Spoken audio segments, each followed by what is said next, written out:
Pasca banjir di Komplek Pondok Gede Permai, Bekasi, Sekolah Menengah Atas Negeri 21 Bekasi masih tertutup lumpur. Tak bisa melakukan kegiatan belajar mengajar, baik siswa dan guru bekerja sama membersihkan sisa-sisa lumpur.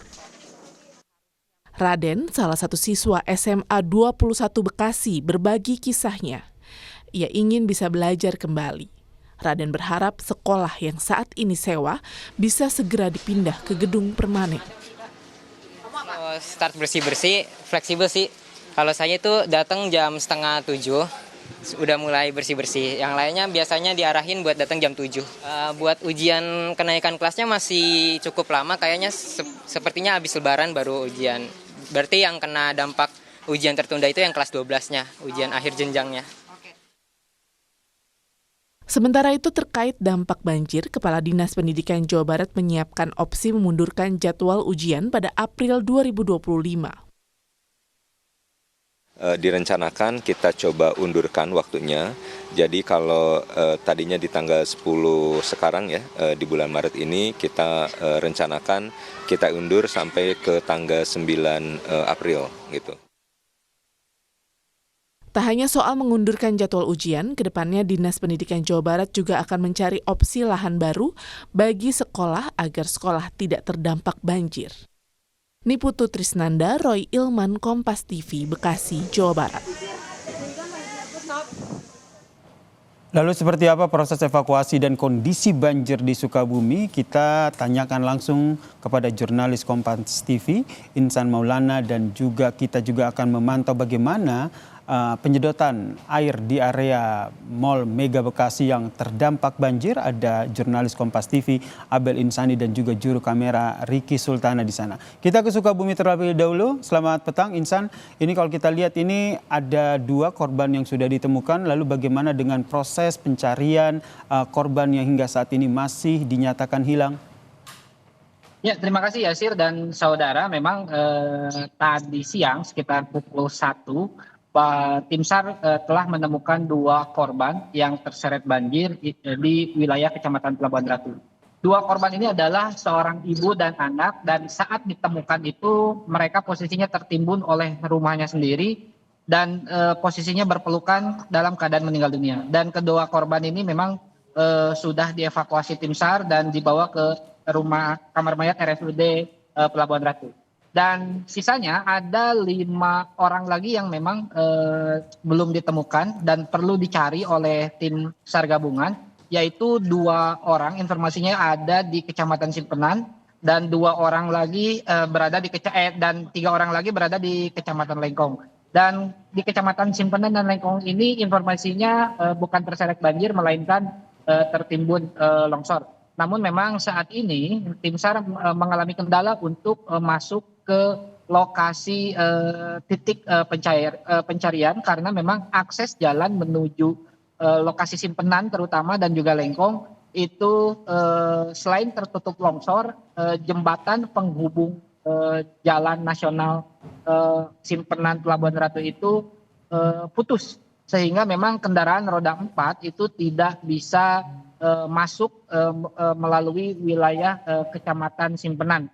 Dan saat ini juga saya berada di posko SAR gabungan di pos SAR Basarnas yang saat ini tim SAR sedang merencanakan rencana untuk melakukan proses evakuasi lanjutan yang memang saat ini sedang berkoordinasi juga dengan pihak BPBD untuk terlebih dahulu informasinya di proses evakuasi pembukaan jalan sehingga tim SAR bisa masuk. Namun memang saat ini kendalanya adalah jembatan yang terputus.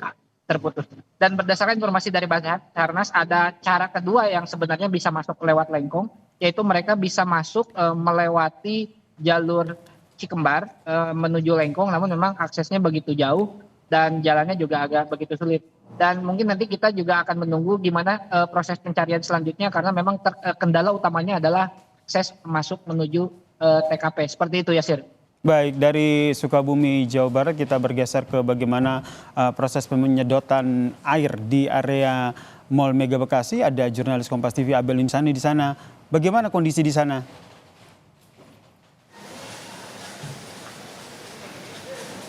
Ya, Yasir dan juga saudara, saat ini memang fokus yang dilakukan dari pihak Mall Bekasi ini melakukan penyedotan dan juga pembersihan lumpur. Tapi memang sejak tadi pagi ini sudah terpantau ada beberapa orang yang sudah mulai memasuki Mall Bekasi untuk melakukan evakuasi. Saya akan menunjukkan kepada Anda, Yasir dan juga saudara, bagaimana situasinya saat ini. Yang Anda lihat ini merupakan lantai 2 dari Mall Bekasi, di mana ini merupakan akses utama untuk orang-orang yang memiliki tenan di dalam yang pada saat banjir terjadi ini tidak bisa diselamatkan barang-barangnya, dan hari ini evakuasi ini sedang dilakukan oleh para pedagang yang memiliki tenan tersebut.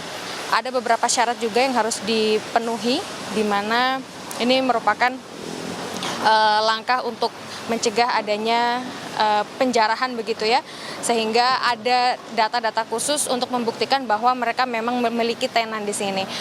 Untuk evakuasi ini juga sudah dilakukan sejak pagi tadi, Yasir dan juga saudara, dan saat ini masih berlangsung.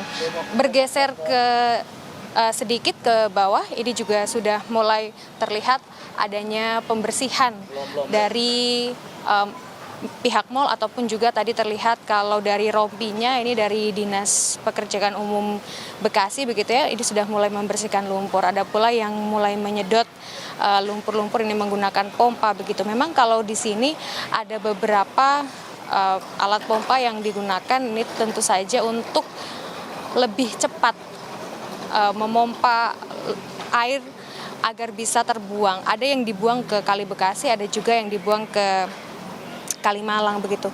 Nah, kalau saya lihat ini memang sudah dilakukan pembersihan, tapi memang lumpur-lumpur ini masih terlihat dan beberapa ini masih terus melakukan pembersihan lumpur.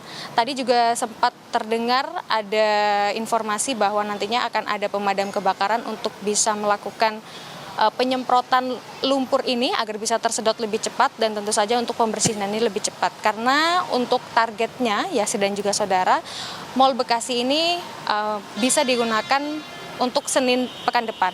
Artinya untuk pembersihan ini segera dilakukan agar bisa digunakan kembali di Senin depan atau di Senin pekan depan.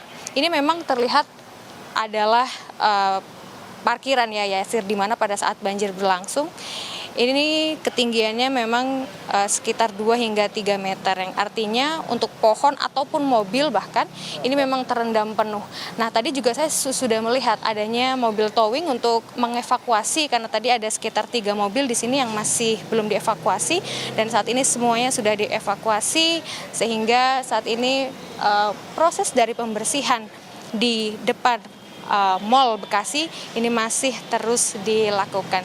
Tentu saja dari pihak Mall Bekasi terus melakukan pengamanan dan juga pembersihan agar semua dari pemilik tenan ataupun juga dari pihak-pihak lainnya ini bisa beraktivitas kembali, dan targetnya Senin depan untuk Mall Bekasi ini bisa digunakan kembali. Kembali ke Anda, Yasir.